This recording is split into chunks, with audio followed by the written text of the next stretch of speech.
This is Professor Russell James coming to you from Texas Tech University. Welcome to today's lecture from Visual Plan Giving, an introduction to the law and taxation of charitable gift planning. Welcome to Taxation of Charitable Gift Annuities, Part 4, Gift Taxes and Special Assets. This is Professor Russell James. The final area of potential tax consequences for a charitable gift annuity relates to gift taxation. When discussing gift taxation, we are not referring to any charitable gift or charitable gift portion of the annuity. Instead, we are considering gift transfers to non-charitable recipients. Gift transfers are taxed as part of the estate and gift taxation system. In 2017, the exemption amount for gift and estate taxes was $5.49 million or $10.98 million for a married couple. Thus, for the vast majority of donors, estate and gift tax considerations will be irrelevant. But for those where estate tax considerations are important, it is useful to understand the gift tax implications of purchasing a charitable gift annuity that pays to someone other than the donor. If the donor names an annuitant other than himself, the donor has made a gift to that person. If that person is not the donor's spouse, then this gift is a taxable gift. The value of the gift is simply the value of the annuity as calculated previously. However, the value of the taxable gift made to the annuity recipient will be reduced by the annual present interest exclusion for gifts if the charitable gift annuity is the typical immediate annuity interest. For example, in 2017, the annual present interest exclusion for gifts was $14,000 per donor per donee. Thus, if a donor named another person as the beneficiary of a charitable gift annuity where the annuity portion was valued at $100,000, the amount of the taxable gift would be $100,000 minus $14,000, or $86,000. This present interest exclusion would not apply if the gift annuity purchased was a deferred gift annuity because the exclusion only applies for present interests. An immediate annuity is considered to be a present interest, but a deferred annuity is not.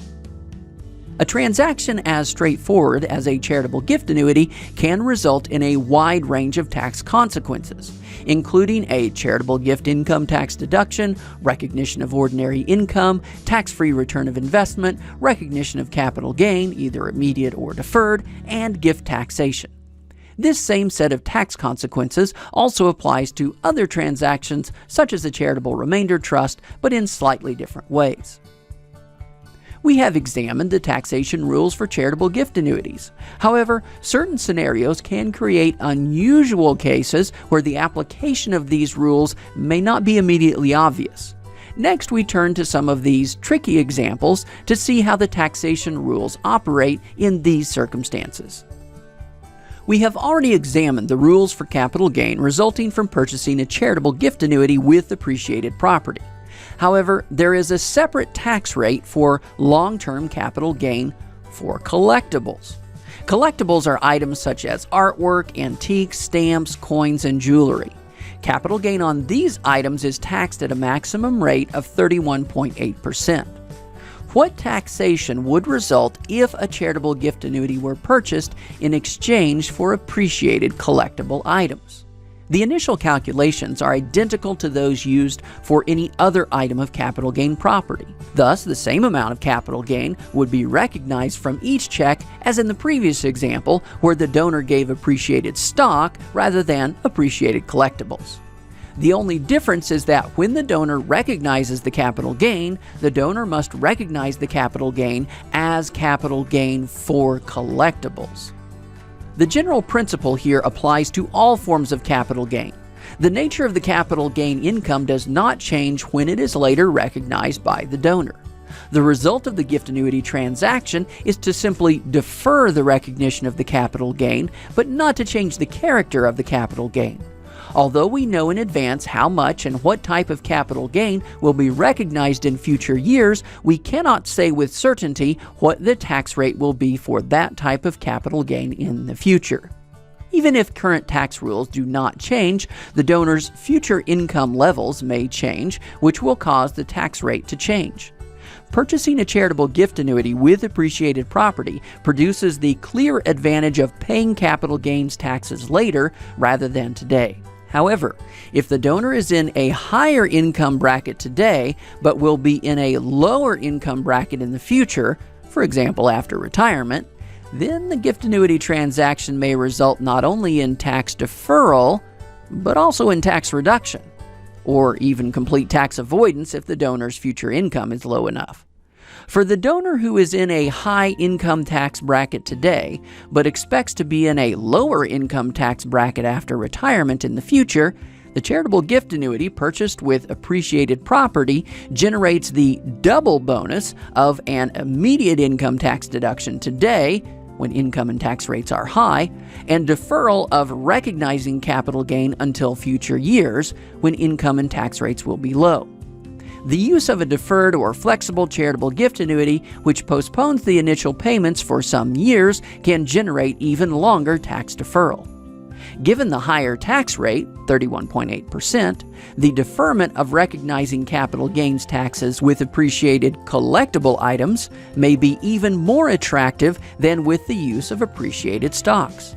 A key challenge in such transactions is that the charitable tax deduction may be limited to the share of basis applied to the gift portion of the transaction, unless the charity plans to make use of the collectibles in its charitable purpose rather than simply selling them. Let's examine how this might work with a tangible personal property gift. Suppose that a donor gives a work of art, or any other tangible personal property, to a charity in exchange for a gift annuity. The charity plans to immediately sell the art in order to provide funds for making the annuity payments. As in our previous examples, assume that the donor purchased the art for $60,000 more than 1 year ago, making this long-term capital gain with a $60,000 basis. What is the charitable deduction for such a transaction? If the donor were giving $100,000 of cash, the deduction would be the difference between the $100,000 transfer and the $72,797.20 value of the annuity. In other words, $27,202.80. The same deduction would apply if the donor were giving $100,000 of long-term capital gain appreciated securities with the same $60,000 basis. However, in this case, the deduction will be lower. Why? The critical distinction here is that the gift is of unrelated use, tangible personal property, because the charity intends to sell the artwork rather than using it in its charitable purposes. Because this is unrelated use tangible personal property, the deduction is limited to the lower of basis or fair market value. Of course, this rule applies to all gifts of unrelated use tangible personal property, regardless of whether or not those gifts are given in exchange for an annuity. Can we simply deduct the $60,000 basis as a gift? No, because part of the basis is used to purchase the annuity, in other words, the sale part of this bargain sale, and only part of the basis applies to the charitable gift portion, in other words, the gift part of this bargain sale. To calculate the share of cost basis used for the gift portion, we follow exactly the same process as before. The only difference here is that this calculation focuses on the gift portion of the basis rather than the sale annuity portion of the basis. Just as before, the first step is to divide the property value into the gift portion and the annuity sale portion. The annuity sale portion is 72.7972%.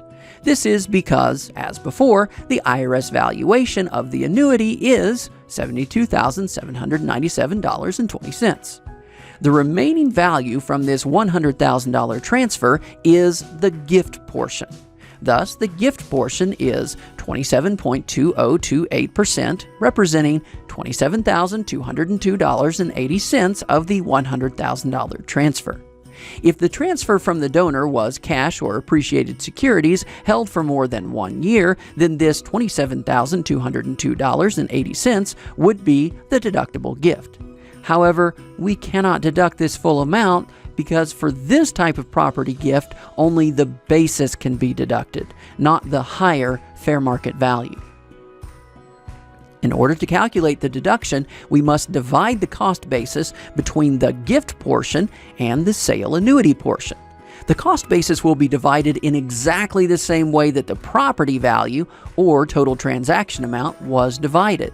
Thus, 27.2028% of the $60,000 basis, in other words, $16,321.68, will apply to the gift portion of the transaction.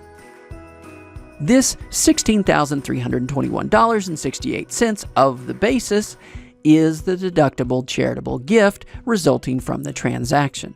Because only basis may be deducted when giving unrelated use tangible personal property, such as artwork that the charity intends to sell.